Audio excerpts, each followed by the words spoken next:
자, 우리 오늘은 세례 요한 얘기를 좀 해볼까 합니다. 우리 마태복음 3장 우리 1절에서 12절까지 같이 함께 교독하겠습니다. 마태복음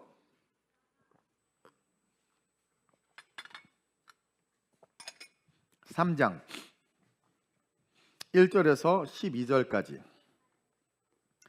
제가 먼저 봉독합니다. 마태복음 오래 찾으면 수상합니다.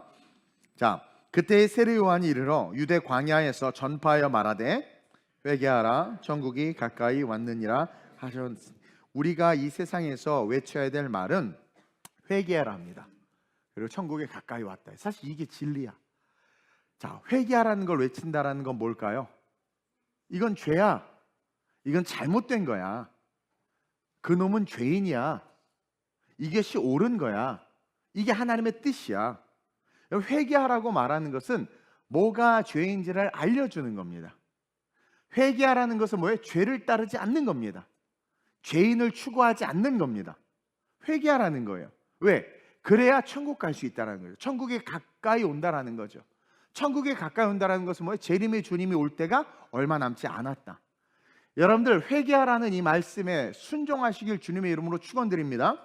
회개하라는 말씀에 순종하는 자들은 죄를 짓지 말아야 하고, 회개하라는 말에 순종한 자들은 죄인을 따르지 말아야 하고, 회개하라는 말에 순종하는 자들은 죄인을 추종하지 말아야 됩니다. 아멘. 그는 선지자 이사야를 통하여 말씀하신 자라 일렀으되 광야에 외치는 자의 소리가 있어 이르되 너희는 주의 길을 준비하라 그가 오실 길을 곧게 하라 하였느니라. 이 요한은 낙타털 옷을 입고 허리에 가죽띠를 띠고 음식은 메뚜기와 석청이었더라. 그러니까 세상이 이 사람을 회유할 수 없는 겁니다. 이 사람을 돈 주고 유혹할 수도 없을 뿐만 아니라 이 사람을 설득할 수가 없는 거예요. 바리새인들이 그래서 정치적인 관점에서 세례 요한을 자기 편 만들고 싶었는데 할 수가 없는 거예요. 관심이 없어 거기에. 근데 오늘날 어때요? 한 자리 차지하려고 서로 그냥 죄가 죄고 악이 악인 줄 알면서도 삐대고 있는 이 세상, 그렇죠? 그러나 요한은 세상의 욕심이 없었다라는 거죠. 이때에 예루살렘과 온 유대와 요단강 사방에서 다 그에게 나와 자기들의 죄를 자복하고 요단강에서 그에게 세례를 받더니 이게 뭡니까? 죄를 끊어버리겠다, 죄를 멀리하겠다, 죄와 함께하지 않겠다라고 결단한 자들, 이게 그리스도인입니다. 기독교인입니다. 아멘. 따라서 여러분들이 죄를 따라가서도, 죄를 추종해서도, 죄인을 추종해서도 안 될 줄로 믿습니다. 요한이 많은 바리새인과 사두개인들이 세례 베푸는 대로 오는 것을 보고 이르되 독사의 자식들아, 누가 너희를 가르쳐 임막한 진노를 피하려 하더냐? 그러므로 회개에 합당한 열매를 맺고 속으로 아브라함이 우리 조상이라고 생각하지 말라. 내가 너희에게 이르노니 하나님이 능히 이 돌들로도 아브라함의 자손이 되게 하시리라. 이미 도끼가 나무 뿌리에 놓였으니 좋은 열매를 맺지 아니하는 나무마다 찍혀 불에 던져지느니라. 그래서 결론적으로 좋은 열매를 맺기 위해서는 뭘 해야 되냐면 세례 요한이 처음에 외쳤던 것처럼 2절에 회개해야 돼요. 그래야 좋은 열매를 맺을 수 있고 천국 소망을 가져야 돼요. 그래야 좋은 열매를 맺을 수 있고 유혹당하지 않아야 돼요. 유혹당하지 않아야 돼. 그러니까 낙타떨옷, 그 다음에 뭐요? 메뚜기, 석청을 원망하거나 싫어하지 않아야 돼요. 보다 더 높은 가치를 가지고 사는 거죠. 그래야 어떻게 돼요? 유혹당하지 않는 거예요. 그래야 어떻게 돼요? 열매를 맺을 수 있다라는 거죠. 11절 나는 너희로 회개하기 위하여 물로 세례를 베풀거니와 뇌 뒤에 오시는 이는 나보다 능력이 많으시니 나는 그의 신을 들기도 감당하지 못하겠노라. 그는 성령과 불로 너희에게 세례를 베푸실 것과 함께 손에 키를 들고 자기의 타작마당을 정하게 하사 알곡은 모아 곡간에 들이고 쭉정이는 꺼지지 않는 불에 태우시리라. 아멘. 오늘 이 본문을 가지고 제목을 한번 읽어보겠습니다. 시작. 야성과 영성의 신앙으로 일어나라. 좀 비리비리 하지 말고 야성과, 머리 자르니까 이쁘네, 야성과 영성의 신앙으로 좀 일어나시길 주님의 이름으로 축원드립니다. 우리 크리스천들은요, 역사적으로 우리 크리스찬들은 절대 약하지 않았습니다. 여러분, 우리 크리스찬들은 절대 약하지 않았어요. 초대교회가 딱 세워졌습니다. 하나님께서 부흥을 주셨죠. 막 한 번 베드로가 설교니까 5,000명, 3,000명 뒤집어지죠. 자, 초대교회가 세워지고 풍요와 부흥의 때에는요, 거침없이 복음을 전했지만, 거침없이 이웃을 사랑했고, 거침없이 자기 재산을 팔아 구제하며, 거침없이 이웃과 민족과 나라를 섬겼어. 또 그러다가 핍박이 오기 시작했죠. 핍박이 오고 환란이 오니까 어떻게 됩니까? 흩어지면서도 어떻게 됐어요? 흩어지면서도 전도했고, 지하에 숨어서 카타콤베 같은 곳에서 그 무덤에 들어가서 햇빛도 못 보면서 시체들이랑 함께 살기도 했지만, 그들의 신앙을 포기하지 않고 그들이 기독교인임을 거짓으로라도 구라로라도 포기하고 그냥 로마에 가서 나 이제 예수 안 믿기로 했습니다 하면 햇빛 보면서 잘 살 수 있었어요. 그러니까 풍요할 때나 고난이나 상관없이 그들은 그리스도인이라는 그 만족감으로 인생을 살았던 거예요. 그래서 자기가 그냥 구라치고 나 예수 안 믿겠다고 말하면 그냥 떳떳하게 살 수도 있었음에도 불구하고, 우리 주님 앞에 내가 어떻게, 그분이 나를 부인하지 않았는데 내가 어떻게 그분을 부인해? 그러면서 그냥 거기 사는 거예요. 그리고 그 속에서 환경이나 상황을 원망하거나 불평하지 않고 오히려 하나님의 나라가 도래하길 기대하면서 오히려 기대와 소망으로 지하에서 살았다니까. 때로는 로마 군인들, 특별히 배신한 동족들, 이 배신자들이 어디나 있게 마련이죠. 이 배신한 동족들에 의해서 걸렸어. 그래가지고 가족들 다 잡혀간 거예요. 한 가족이 자식에게 칼을 들이대는 거예요. 로마 군인이 너 예수 믿는 거 배교하라고, 황제에게 절하라고. 그랬더니 엄마가 뭐래요? 조금만 참어, 곧 예수님 보러 갈 거야. 목숨의 위협을 받았지만 절대 배교하지 않았잖아요. 순교로 신앙과 믿음을 지켜. 이게 그리스도인이에요. 이게 그리스도인입니다. 여러분, 나라가 어려울 때 목숨 걸고 독립운동을 이끌면서 나라를 위해서 목숨 바쳤던 자들이 기독교. 내가 일제치하 때 독립운동한 사람들이 누구야 하고 GPT한테 물어봤더니 제일 먼저 기독교인이라고 나와. 중국 공산치하에서 그 공산주의를 그의 압제에서 그들을 벗기기 위해서 그 운동을 했던, 탱크에 깔려 죽은 자들의 리더십들도 크리스천들이에요. 나라가 어려울 때 목숨 걸고 독립운동을 했고, 나라가 어려울 때 그 나라를 위해서 기꺼이 자기의 모든 것들을 버렸던 자들이 그리스도인이야. 그러니까 세상은 그리스도인들을 두려워합니다. 무서워해요. 중국이 변화되기를 원하면서, 그렇죠? 그 외침 하나로 자기네 가족이 어떻게 될지를 알지만 그 외침을 기꺼이 그 엄청난 중국 공산주의에서 외쳤던 자들. 공산 정권과 악의 세력에 대해서 비겁하게 침묵하거나 타협하거나 동조하지 않아요. 기독교인들은 자신 안에 있는 그리스도의 양심을 따라 목숨을 걸고 세상과 싸워. 나는 웃긴 게 한덕수 총리 그 사모님이 또 무속신앙 관련됐다고 또 민주당에서 헛소문 냈잖아요. 왜냐하면 기독교인들의 표를 못 받게 하기 위해서 그런 거예요. 그렇게 세상은 그리스도인들을 두려워합니다. 그러니까 한덕수 총리가 새빨간 거짓말입니다 그러잖아요. 거짓말이거든. 그러니까 툭툭 던지는 거야. 마귀는 항상 던져. 이게 툭툭. 아니면 말고. 그게 얼마나 그 가족과 상처에게 고통을 주는지도 모른 채. 그렇죠?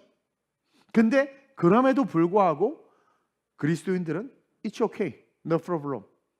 예수 그리스도를 포기하지 않고 목숨 걸고 탱크에 깔려 죽고, 목숨 걸고 독립운동하다 죽어요. 사람들이 다 그런다고 이정재가 그러죠. 내가 독립이 올 줄 알았나? 영화 봤구만. 그런 피 흘림들과 나라를 위해서 멈추지 않고 기도했던 그리스도인들이 있었기 때문에 이 대한민국이 자유 대한민국으로 이렇게 우뚝 설 수 있었다라는 거죠. 이 땅의 모든 그리스도인들은요, 성경에 기록된 말씀대로 정말 세상에서 빛이었어요.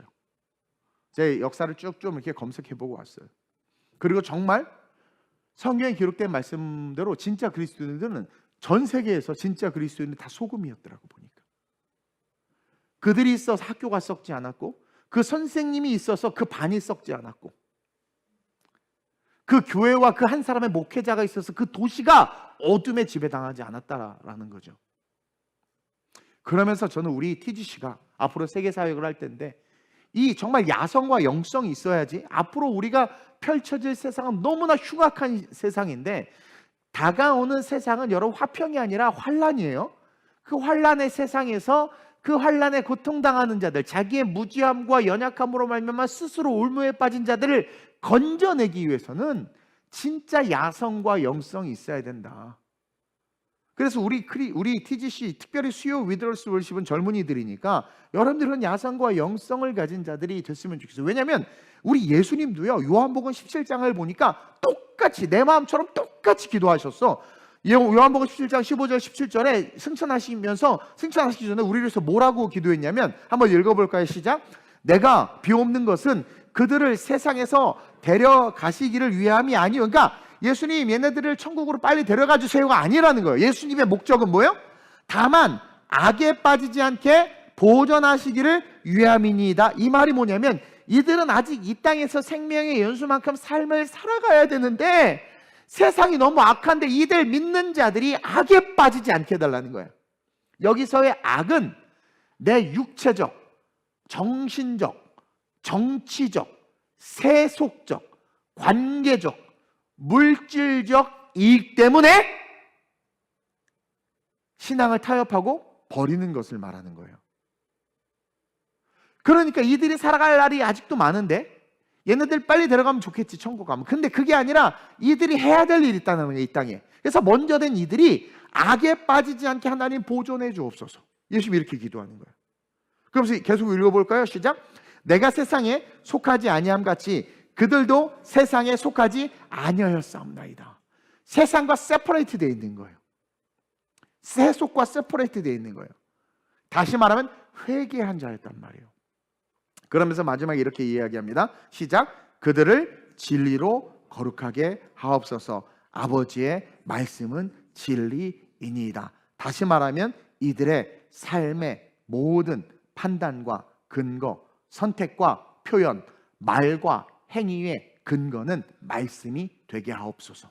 풀은 마르고 꽃은 시드나 주의 말씀은 영영이 변하지 않는다고 했는데, 오늘날 얼마나 하나님의 말씀, 성경을 왜곡시켜서, 그렇죠? 동성애자도 된다고 막 이런 이야기들 하고 있냔 말이에요. 아버지의 말씀은 진리이니이다. 그들을 진리로 거룩하게 하옵소서. 이들이 지금 빨리 천국 가는 거 내가 원하는 거 아닙니다. 이들이 이 땅에서 그 진리로 무장하여 진리로 거룩하여져서 세상의 이정표가 되는 거죠. 천국, 지옥 이정표가 딱 되는 거야. 천국, 이 하나님의 나라에 가는 자도 이래야 돼. 이렇게 되면 지옥 가. 흔들림 없는 기준, 흔들림 없는 기준. 그러한 자가 되기를 원한다. 이게 야성과 영성을 가지고 이 세상 한복판에서 정말 이 악과 어둠과 비진리, 혼돈 속에서 모든 선택과 판단의 기준은 말씀이 돼서 그 말씀 안에서 사람들을 이끄는 자가 되길 우리 주님도 원하고 있다는 거예요. 근데 지금 이 시대처럼 기독교인들이 비겁하고 부끄럽고 용기 없이 두려움에 떨고 있는 그런 시대가 없었던 것 같아요. 특히 대한민국만 봐도 그래요. 지금 우리 기독교인들은요, 용기를 내야 돼요. 크라로지, 용기를 내야 돼요. 그리고 세상의 복음을 외쳐야 돼요. 이번에 노방 찬양이 있는데 너무 감사해요. 그렇게 세상의 복음을 외쳐야 돼요. 고발이 들어와도 외쳐야 돼.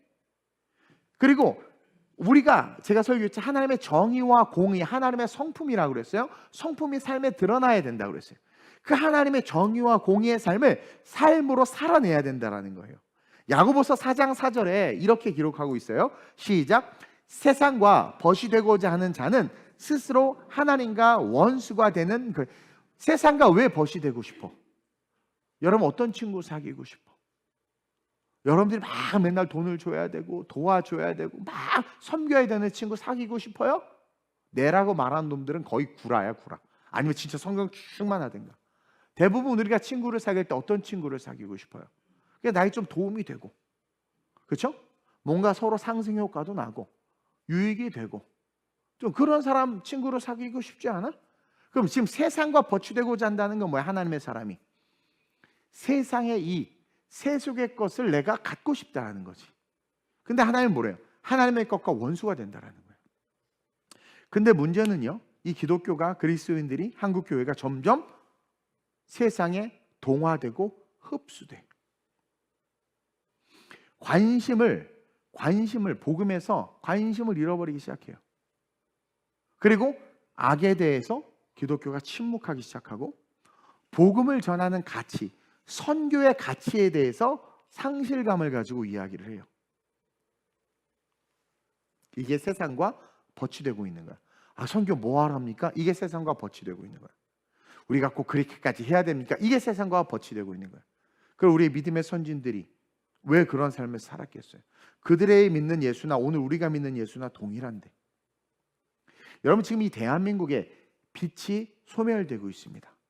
이 빛이 뭐냐면 그리스도 이 복음의 빛이 소멸되고 있어요. 온갖 거짓과 보이지 않는 폭력이 사방팔방 난무하고 있어요. 애들끼리도 싸운대. 이러한 때 저는 우리가 세례 요한과 같이 야성과 영성을 가진 기독교인들로 일어나서 그 야성과 영성을 가진 그리스도인들로서 세상을 좀 선도했으면 좋겠어요. 그러니까 여러분 좀 쫄지 마세요. 이 두려움, 지금 많은 사람들이 두려움에 이렇게 사로잡혀 있어. 내가 이렇게 말 한마디 하면 죽을까 봐 두려움에 사로잡혀 있어. 이낙연 씨가 그런 얘기했더만 민주당이 괴물 정당이 돼버렸다고. 지금 진짜 오리지널 민주당원들 아무 말 못하고 있잖아요. 말했다가 죽을까 봐. 이게 뭐냐면 마찬가지예요. 두려워. 뭐 올바른 것을 옳다고 말을 못해. 좋아요도 못 눌러. 내가 늘 말하지만 뭔가 기독교 관점을 가지고 세상에서 옳다고 말하는 것을 말을 못해. 왜 그럴까 생각해보더니 뭐가 옳은지를 몰라 일단. 그리고 옳다고 말하는 순간 페널티, 내가 어떤 공격을 받을까 두려운 거예요. 그래서 그 재판장도 무서워서 그 경호원을 둔대잖아요 지금.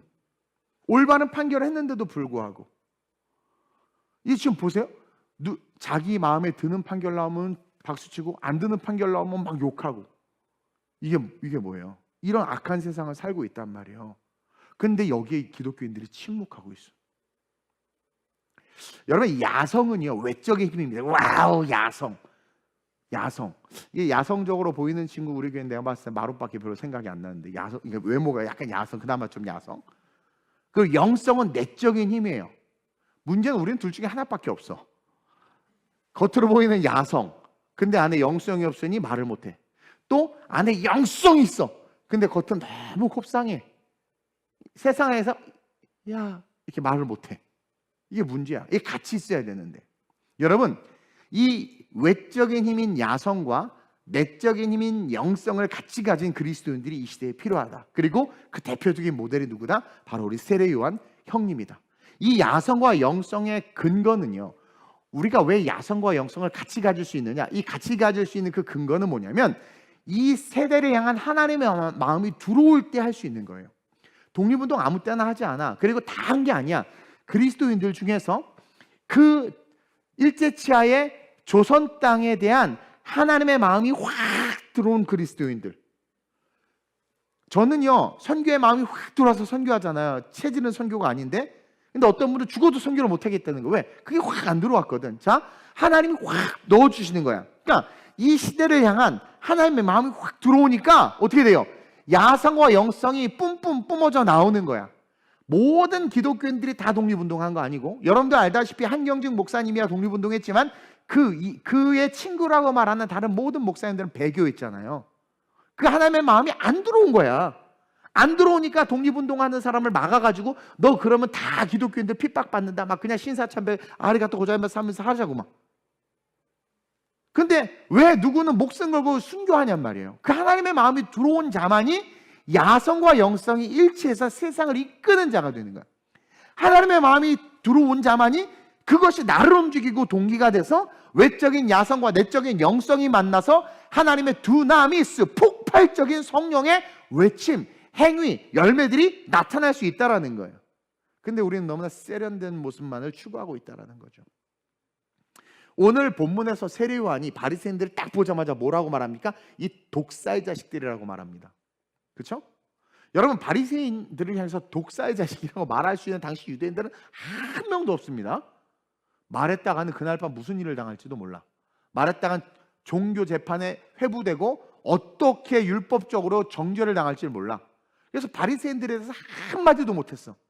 근데 세례 요한은 이 세대를 하나님의 마음을 확 들어온 상태에서 내면의 영성과 외적인 야성이 합쳐져서 죄를 딱 보자마자 이 독사의 자식들이라고 말한 거예요. 왜 그러냐면 왜 그렇게밖에 말할 수 없었느냐? 당시의 영적 지도자라면 똑바로 유대인들을 가르쳐야 되는데 구약에 기록된 말씀을 다 덮어놓고 인간이 만든 종교의 틀로 이것이 하나님의 뜻이다라고 가르쳤거든.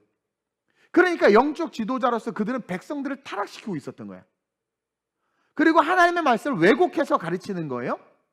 그러니까 영혼을 죽이는 자들이지. 독사는 새끼가 딱 태어나면 엄마를 먹잖아요.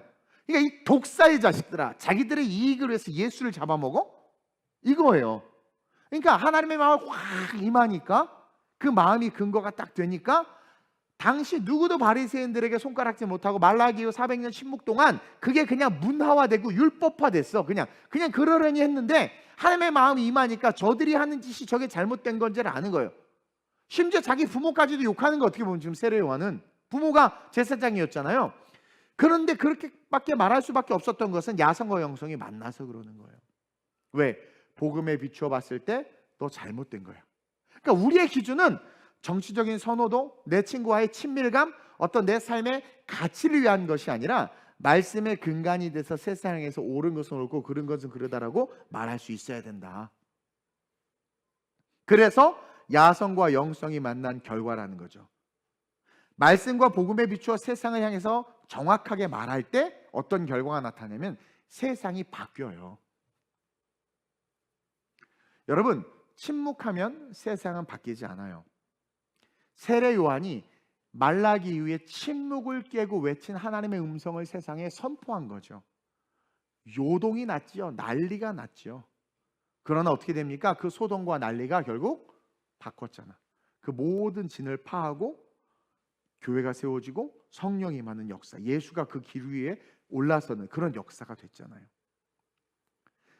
우리는 가끔가다 용서라는 단어를 너무 값없이 쓸 때가 많아요. 그래도 용서하고 계속 용서하래. 근데 여러분 그거 아세요? 무한한 용서는요, 죄책감을 소멸시킬 뿐 그 사람을 변화시키지 못합니다. 만약에 하나님이 용서를 계속 강조하고 하나님의 프라이머리티가 용서였다면 아담과 하와에게 심판한 후에 가죽옷을 지어 입히는 것이 아니라 먼저 가죽옷 지어 입혀놓고 교훈했겠지. 성경은 어떻게 우리를 가르치냐면 하나님이 아담부터 시작해서 죄를 따져서 그 죄에 대한 대가를 다 주십니다. 그리고 용서해 주세요. 여러분, 자녀를 훈육할 때도 혼낼 줄 알아야 돼. 요즘에 아이들을 혼 안 내고 다 오냐 하고 네가 옳다고 하니까 애들이 너무, 심지어 개들도 건방져가지고 엄마 다음이 자기야. 그래서 아빠는 개 무시해. 개한테 무시당한 아빠들이 얼마나 슬프겠어. 서열이 있다면서요. 유튜브를 봤더니 개가 있는데 엄마 아빠가 동시에 확 옆으로 갔어. 개가 어떻게 할지 몰라. 누구 쫓아갈게요? 엄마 쫓아갔어. 아빠들 참 불쌍해 죽겠어요. 여러분, 분명하게 하나님의 말씀 안에서 우리가 그 말씀에 위반된 것들에 있어서는 대가를 치를 줄 알아야 돼. 그래서 혼낼 줄 알아야 돼.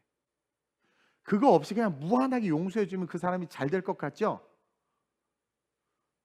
그냥 괜찮아, 그래도 되는구나, 죄책감이 소멸돼요. 만약에 아담에게 하나님이 그랬으면 아담은 죄책감이 소멸됐을 거고, 만약에 하나님의 관점도 용서부터 시작했으면 그냥 처음부터 그냥 쭉 용서하고 했지. 왜 고난을 다 받게 하고 예수 십자가 지게? 대가거든요. 대가. 값을 치르는 거란 말이에요. 우리가 잘못된 선택을 하거나 죄를 지면 그 대가 우리가 치러야 돼요. 그래서 우리는 성경으로 바르게 함과 의로 교육할 수 있어야 돼요. 성경에 의지해서. 그리고 이 교육은요, 양육과 훈육을 포함하는 전인적 whole Christian을 만들기 위한 교육이어야 된단 말이에요. 그래서 구약에 짱돌 갖다 놓고 애들 교육시키라고 그러잖아요. 짱돌 갖다 놓고 옆에다가. 이건 뭐냐면 잘못된 것은 잘못됐다라고 말할 수 있어야 되고 올바른 것은 올바르다고 말할 수 있어야 돼요. 근데 지금 보세요. 이 대한민국 법이 없어. 법이 기준을 잃었어. 사람들이 두려우니까 이렇게 했다 저렇게 했다 저렇게 했다 이렇게 했다. 법만큼은 지켜져야 되는데. 그리고 요즘에 그런 말이 있더라고요. 보복이 두려워서 말을 못한대. 누구를 통해서 들었어요. 보복이 두려워서 무슨 말을 못한대. 근데 이낙연 씨가 한마디 했죠. 진짜 괴물 정당이 됐다고. 어떤 분이 얘기를 하는데 자기 가족과 신변과 주변의 어떤 위협 때문에 자기가 뭔가를 말하고 싶은데 말을 못하는, 이상하죠? 조용하죠? 말할 법한 민주당 의원들 조용하죠? 다 사라졌죠? 지금 부각되는 의원들 봐봐요. 우리가 알던 민주당 아니에요. 이상한 정당이지 지금. 그리고 사법부 보세요. 판결을 굽게 하고 있잖아요. 기준을 잃어버려. 아니 대법원에서 유죄판, 그건 유죄예요. 유죄잖아. 그럼 고등법원에서 그 죄의 형량만 결정하면 돼. 그러니까 죄인이야. 근데 그 죄를 없애겠다고 말하는 건 뭐예요? 오만이고 교만 아니에요? 그럼 우리 그리스도인들은 뭐라고 말해야 됩니까? 죄인이야. 죄야. 지도자 자격이 없는 거죠. 직장 내에 불법과 불의에 대해서 내부 고발하는 사람들이 있어요. 내부 고발하는 이유는 여러분 대부분이 그 부당함을 고치기 위한 거라는 거죠. 근데 그렇게 내부 고발하면 그 사내 그 잘못된 게 고쳐지는 게 아니라 결국은 내부 고발자가 어떻게 돼요? 회사를 떠나는 현실이 지금의 작금의 현실인 거야. 그러니까 누가 이거 잘못됐는데 그걸 고쳐야 되잖아. 그러니까 근데 그렇게 올바른 내부 고발을 했음에도 불구하고 쫓겨나니 누가 내부 고발을? 이제는 다 입을 닫는 거야. 왜? 두려워서. 야성과 영성이 없는 거예요. 어떤 목사님 그래요. 그만해요. 더 이상 하면 힘들어서 이제 안 돼. 위험해서 안 돼요. 그만하래. 야성과 영성은 두려운 거예요. 무슨 일 당할까 봐 두려운 거죠. 지금 다들 두려워하고 있어요. 근데 여러분들이 앞으로 살아갈 세상은 그 두려움이 더 심각하게 몰려옵니다. 모든 영역에서 두려움이 오요. 질병에 대한 두려움 오죠. 직장에 대한 두려움 오죠. 경제적인 두려움 오죠. 그리고 여러분들이 상상할 수 없는 법들로 말미암아 변화되는 상황에 대한 두려움, 인구 절벽으로 말미암아 수많은 두려움이 온단 말이에요. 그리고 더 무서운 것은 옳고 그름의 기준이 그 두려움에 묻혀버리는 세상이 온다니까요. 이젠 다 침묵하는 거예요. 저는요, 이러한 시대적 상황 속에서 우리 TGC 젊은 그리스도인들이 초대교회 그리스도인들처럼 당당했으면 좋겠어요. 그러니까 두려움에 묻혀버리는 초라한 인생이 아니라 세례 요한처럼 말씀이 근간이 돼서 시대를 향한 마음이 확 들어와서 성령 안에서 말씀이 근간이 돼서 세상의 진리를 외치는 그런 그리스도인 되시길 주님으로 축원드립니다. 그러기 위해서 세례 요한을 통해서 배워야 되는데 첫째로 심플해요. 시작. 세례 요한은 오직 하나님만을 바라봤어요. 하나님의 말씀이 중심이 됐어요. 딴 거 없어요. 세례 요한은 하나님만 바라봤고 하나님의 말씀이 중심이 됐어요. 그래서 두려울 게 없었던 거야.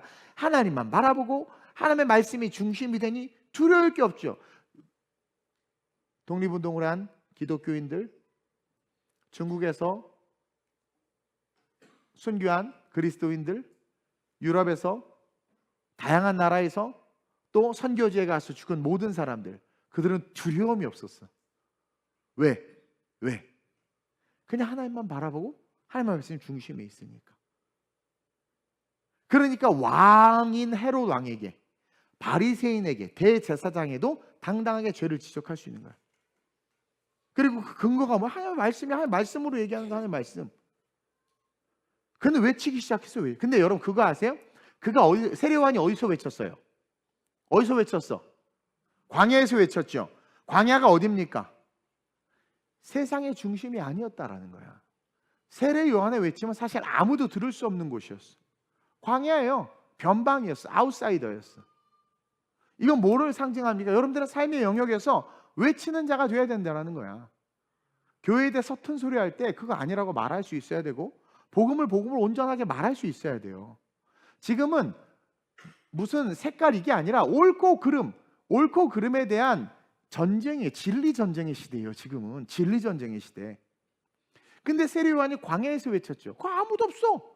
우리의 삶이 연약하고 초라할지라도 우리 그리스도인은 거기서 외치는 자가 되어야 되는 걸 강조. 왜? 하나님 만나면 외칠 수밖에 없어요. 심지어 우리 교회 학교 어린이들이 어린이집에서 외쳐. 어린이집에서 산타 없어 이것들아. 우리 애들이 외쳐. 얼마나 아름다워. 광야야. 그들의 광야. 그들의 삶의 영역 속에서 바뀌는 거예요. 세상을 쫓아가는 게 아니라. 중심과는 거리가 먼 외곽이었고 사람들이 찾지 않는 곳이었지만 그들은 외치기 시작했어요. 또 이건 다른 말로 말하면 동시에 어떤 의미였냐면 고통의 장소였다라는 거예요. 이 세상에서 우리 그리스도인들은 고통받을 수밖에 없어요. 지금 기독교가 엄청나게 핍박을 많이 받고 이건 실제입니다. 대형교회 세금조사 들어간다고 그래서 대형교회 목사님 지금 다 침묵하고 있는 거예요. 이게요, 이게 지금 뭐냐면 고난과 고통의 자리가 광야야.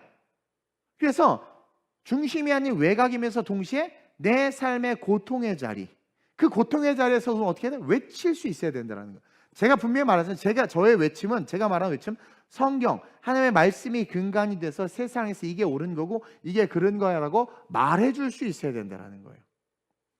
또한 동시에 광야는 어떤 곳이냐면 하나님과 만나는 장소였단 말입니다. 예수님도 광야에서 성령의 충만을 받고 인도함을 받고, 바울도 아라비아 광야로 가서 성령의 충만함을 받고, 그리고 세례요한도 광야에 있었던 게 뭐예요? 하나님과 깊은 만남을 통해서 광야에 있었던 거거든요. 여러분들이 정말 하나님을 만났다면 이 성전 안에서, 교회 안에서 외칠 수 있어야 돼. 그래서 우리의 외침은 변두리부터, 내 삶의 자리에서부터, 또 내 고통의 자리에서, 교회로부터 시작해서 세상을 향해서 예수 그리스도만이 구원이다. 성경적 올바름은 이런 것이다. 옳고 그름에 대해서 외칠 수 있어야 된단 말이에요. 지금 발의되는 법들이 전체주의 법이다라는 것을 우리 알잖아요. 외칠 수 있죠. 공부 조금 하면 다 아니에요. 외칠 수 있어야 돼요. 사법부를 없앤다는 게 말이 됩니까? 대법원을 35명씩 늘려서 자기 마음의 사람 넣어가지고 한다는 게 말이 돼요? 죄를 감추기 위해서 지금 대한민국이 얼마나 많은 비용을 낭비하고 있습니까? 진짜 민주당은 없어져 버렸어요 지금. 이러한 이때 우리 그리스도는 다른 게 아니라 죄는 죄고 아닌 건 아니고, 복음을 외치고 옳고 그름을 외치고, 또 여러분들의 비전을 외치고, 또 이 시대의 천국과 지옥을 외쳐야 돼요. 아까도 읽었지만 하나님, 예수님 기도하자. 내가 비옵는 것은 이들 지금 천국 데려가라는 거 아닙니다. 이들이 악에 물들지 않게 하소서. 왜? 살아갈 시간들이 남아있는데 세상은 악합니다. 물들지 않아야 됩니다. 왜? 이들이 세상에서 구별된 모습으로 살아야 되기 때문에. 그래서 여러분들은 선호도가 아니라 제발 옳고 그름을 가지고 이야기하는, 선악과를 따먹은 인간의 옳고 그름이 아니라 성경을 기준으로 하는 옳고 그름을 가지고 세상을 이야기할 수 있는 야성과 영성을 가진 그리스도인들로서 광야에서, 여러분들의 삶의 자리에서, 또 고통의 자리에서, 또 어디요? 하나님을 만난 예배의 자리에서, 교회 안에서부터 시작해서 성경적 올바름을 말하는 그런 야성과 영성을 가진 그리스도인들 되시길 주님으로 축원드립니다. 그리고 또한 둘째로 시작. 세례요한은 두려워하지 않았어요.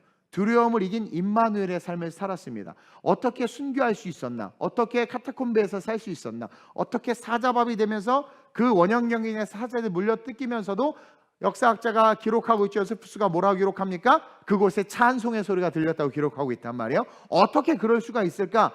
사람들이 이야기합니다. 임마누엘의 축복이다. 하나님이 함께함을 누리고 있는 자들이었다. 고통 속에서 찬송할 수 있었던 것, 무덤 속에서 살 수 있었던 것은 임마누엘이 있었기 때문에 가능했다. 그러한 자들은 세상을 두려워하지 않는다. 세례 요한이 어떻게 헤로데게, 어떻게 바리새인들이 그렇게 험한 말을, 올바른 말이죠. 올바른 말이죠. 헤롯, 너 임마 누이를 아내를 뺏은 거 잘못된 거야. 그 죄를 어떻게 지지? 그 뒷감당 어떻게 하려고? 암살자 보내서 죽이면 어떻게 하려고? 우리 다 그런 두려움이 있잖아요. 근데 두려움이 없는 거야. 담대한 거예요. 당당하게 얘기하는 거야. 못 이깁니다. 그런 사람 세상이. 바리새인에게 독사의 자식이라고. 독사의 뜻을 다 알거든요. 그렇게 이야기할 수 있었던 게 뭐냐면 임마누엘이었기 때문에. 그러니까 헤롯이, 그런 세례 요한이 대단한 거야. 어떻게 자기의 목숨과 위험 속에서도 아는 거죠. 왜 아파? 설교 말씀이 아파. 우리 현주가 와가지고 내가 광고도 못했는데 제 설교가 아픈데 눈물 난다고 그랬나? 너인가 누군가 하여튼 너 아니냐? 누구지? 하여튼 기억이 안 나는. 그게 은혜인 거예요. 은혜인 거예요.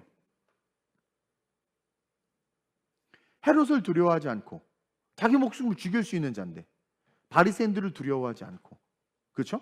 자기를 매장시킬 수 있는 자들인데, 정치적으로 유대 사회에서 완전 출교시켜 버릴 수 있는 자들인데, 근데 누구도 그들 누구도 세례 요한 손 못 댔죠. 이게 임마누엘의 축복을 누리는 자들이다. 오늘날 교회를 정부와 정치인이 손대고 만지는 이유가 뭐냐면, 그들이 교회를 두려워하지 않아서 그래요. 그게 자꾸 만지고 건드는 거예요.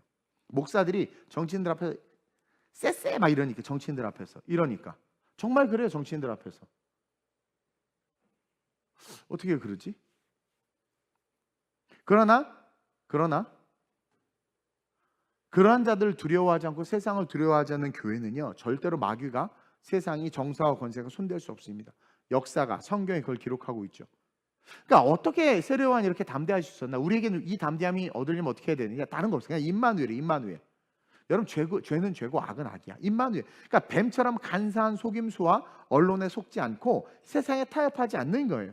그냥 옳은 것은 옳고 그른 것은 그른 거예요. 성경의 기준인 거예요. 어찌 보면 세례 요한은요, 자기 아버지, 어머니를 이용해서 자기 신분을 이용해서 더 정치적으로 복음을 잘 증거할 수도 있어서 더 정치적으로 예수님의 오시는 길을 잘 예비할 수 있었어요. 왜냐하면 그 아버지는 제사장주에서 대빵이었죠. 어머니는 아론의 후손으로서 아주 영향력 있는 사람이었단 말이에요. 근데 그 대제사장인 아버지와 그 아론의 후손인 어머니의 그 모든 인맥을 다 버리고, 그러니까 인간적인 방법 다 버리고 야성을 가지고 영성이 있으니까 그냥 자기의 삶의 자리 광야에서부터 외친 거예요. 그냥.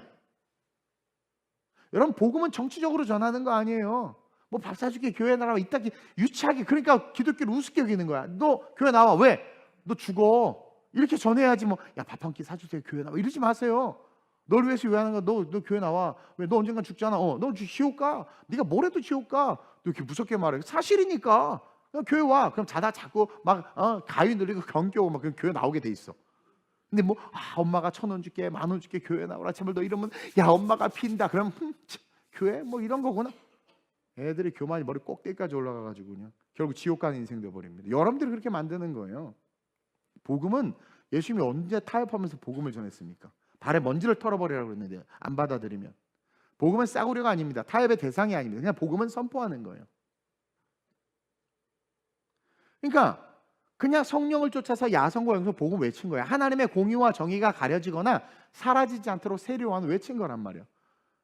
복음의 아까도 말 복음은 정치가 아니고 복음은 타협이 아니고 복음은 설득이 아니에요. 그냥 복음은 선포예요. preaching, 선포예요.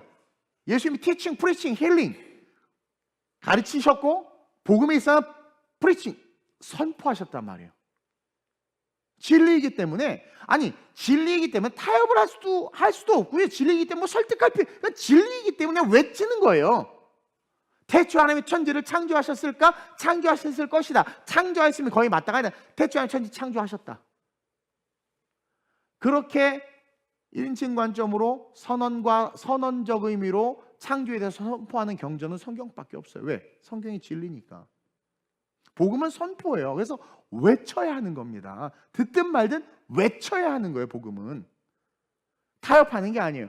우리가 복음을 가지고 세상 앞에서 두려워하는 이유는 뭐냐면 그 복음을 내가 온전히 가지고 있지 못하고 임마누엘의 축복을 누리지 못하기 때문이다. 그러나 정말 임마누엘의 축복을 누리는 자들은, 복음에 묶인 자들은 다니엘처럼 기도하죠. 기도하면 잡아 죽인다? 그래도 난 기도하는 거야. 복음에 묶였으니까 두려워하지 않는 거죠. 교회 학교 선생님들이 다니엘 공부하면서 다니엘 설교는 다니엘에 대해서 그렇게 잘 가르쳐 놓고 지는 벌벌 떨어서 무서워서 자기가 그리스도인 걸 드러내지도 못해. 성경책도 보이지 않는 마이크로 성경책 넣고 다니고 막 그냥 식기도도 안 하고 막 밥 처먹고 막 예수 믿는 거 티 하나도 안 내고 막. 그게 무슨 다니엘이야? 그게 무슨 복음을 가진 자예요? 다니엘 보세요. 복음을 가졌으니까 어떻게 됩니까? 너 정해진 기간에 다른 신에게 기도하면 사자굴에 던져? 그러거나 말거나. 새 친구들 너 금시생에 절하지 않으면 7배나 너 풀매다. 그러거나 말거나. 나에게는 하나님은 하나님이십니다. 그러거나 말거나. 다윗 보세요. 다 벌벌 떠는 골리앗 앞에 담대히 달려가는 건 임마누엘의 축복을 누리고 있었기 때문인 거예요. 사무엘 보세요. 인간의 방법으로 아이고 이새의 큰아들이 장자가 얘가 하나님이 세운 사람 같은데 하나님이 아니다. 다윗 딱 보죠. 그냥 순종. 그냥 기름 부어. 자기의 생각 다 버리지. 판단 다 버리잖아요. 그게 임마누엘의 사업이라는 거예요. 세상을 두려워하지 마시길 주님으로 축원드립니다. 그리고 주변에 말하세요. 복음을, 천국과 지옥을, 그리고 삶의 변화된 그 축복을 제가 이번에 노방 찬양하면서 이제 카페에서 한 번씩 물어봤어. 어땠냐 그랬더니 나는 부끄러워하거나 창피할 줄 알았는데 너무 좋았대다. 이게 복음이 가진 능력이에요. 그래서 전하면 기분 되게 좋아요. 뭐 신이 나. 왜 하나님의 일을 하면 신바람 나게 돼 있어요. 하기 전까지 막 무서울지 모르지만. 근데 진짜 거리에서 전도하는 것에 대해서 이렇게 법이 만들어져서 우리가 전도를 못하게 되면 생각을 해봐. 악법을 만드는 놈들이 누굽니까 여러분들? 왜 그거에 대해서 침묵하고 그 편을 들지? 예수와 복음을 가진 자들이. 어쨌든 그런 법이 만들어져서 예를 들어서 이제 전도 못해. 안 할 겁니까? 난 할 거예요. 그럼 여러분들 그죠? 인격상 그래도 법을 지켜야죠. 그럼 그 놈들한테 가서 말해 법 지키라고. 너무 웃기지 않아? 복음에 있어서만큼은 그 악법들에 있어서 하나님의 복음, 땅끝까지 이르러 복음을 증거하라고. 때를 얻든지 못 얻든지 복음을 때를 얻든지, 지금은 법이 없어서 막 전할 수 있어요. 때를 못 얻든지, 이제 법 때문에 전도를 못해, 영국 같은데. 근데도 우리 저기 길 목사님 또 십자가의 길 행진했더만 얼마나 멋있어. 그런 일들을 계속 하는 거죠. 근데 우리가 세상에 쫄아 있으니까 뭐 아무 활동도 안 해. 뭐 무슨 악법 올라와서 국회의원 청원 좋아 그거 해주세요. 아무도 안 눌러. 그리스도인데 관심이 없어. 그런 거 눌러야 돼, 우리가 적극적으로. 여러분들의 다음 세대와 하나님 나라를 지키기 위해서 해야 되는 거 아니. 근데 아유 이런 거 보내고 아유 그래도 하나님 이 나라 지키셔. 네가 뭘 해야 지키지. 행함 있는 믿음이 있어야 하나님께서 역사하시지. 언제까지 하기스 차고 앉아서 다 해주길 바라세요. 그러니까 이스라엘 백성이 왜 그렇게 얻어터지고 이방 민족에 짓밟혔습니까? 자기의 의무와 책임을 다하지 않았기 때문에 그런 거 아니에요? 임마누엘의 축복을 못 누려서 그런 거예요.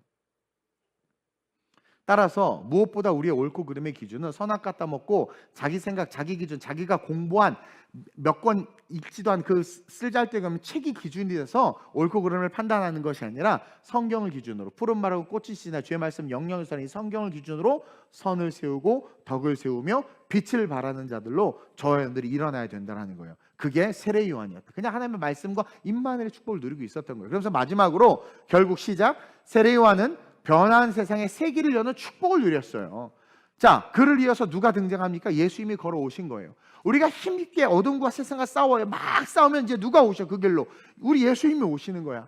그리고 내가 그 험난한 길을 열었을 때 내 뒤에 따라오는 다음 세대들, 그 다음 세대들, 그 다음 세대들, 혼탁한 가치관과 어둠의 가치관. 지금 북유럽 보세요. 법 보세요. 북유럽 봐봐. 엉망진창이야. 그런 거 똑같이 대한민국 따라갈 겁니까? 근데 선을 지켜서 그 아름다움을 지키고 그 길을 따라온 그 믿음의 세대들 얼마나 아름다워요. 예수님에게로 우리가 옮겨주는 거 아닙니까? 자, 세례 요한 다음에 예수님이 이렇게 딱 걸어오신 것을 통해서 뭘 이야기하냐면 세례 요한이 맞았다라는 것을 모든 민족에게 증언해 준 거예요. 예수님이 세례 요한을 위로해 준 거죠. 세례 요한, 너의 외침이 맞았고 너의 결정이 맞았고 너의 그 길이 맞았다. 네 인생이 옳았다. 그것을 예수님이 증명해 준 거예요. 그게.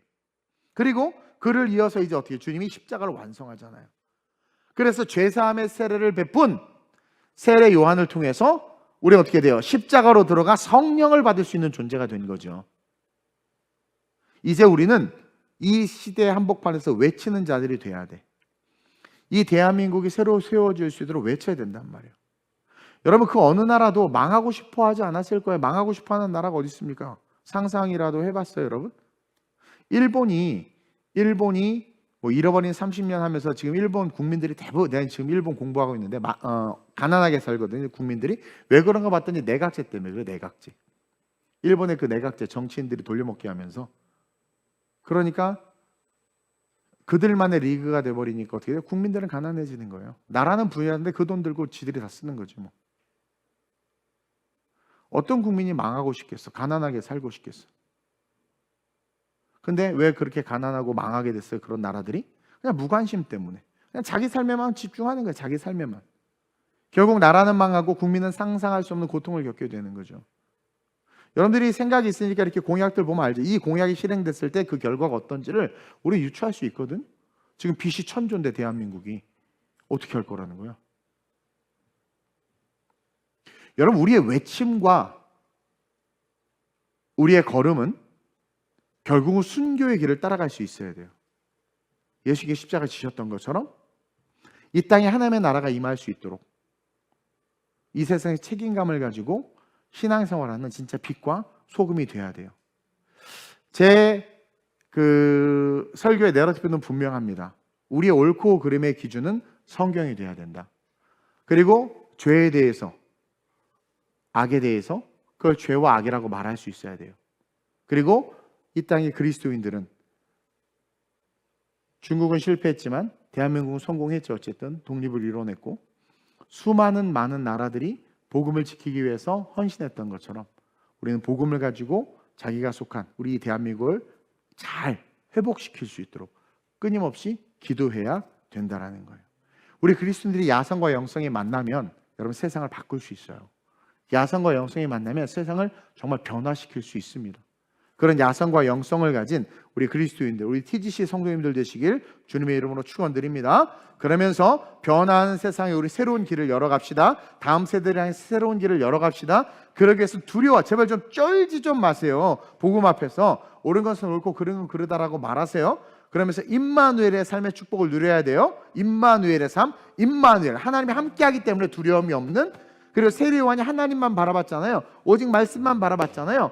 그러한 성도님들 되시길 주님으로 축원드립니다. 이 시간 내가 세례 요한과 같이 하나님 외적인 야성과 내적인 영성이 만나 세례 요한 같이 하나님만을 바라보면서 말씀이 중심이 된 삶을 살아가는 내가 되게 하소서. 내가 이 세상에서 올바른 길을 말하고 외치는 자가 되게 하소서. 두려움에 지배당하는 자가 아니라 두려움 가운데 있는 자에게 용기를 주는 자 되게 하소서. 그래서 나를 통해서 새 길이 열려지고 그 길을 통해서 주님의 나라와 영광이 나타날 수 있게 해달라고, 우리 TGC를 써달라고 주님을 3번 부르고 합심으로 전심으로 기도합니다. 주여, 주여, 주여.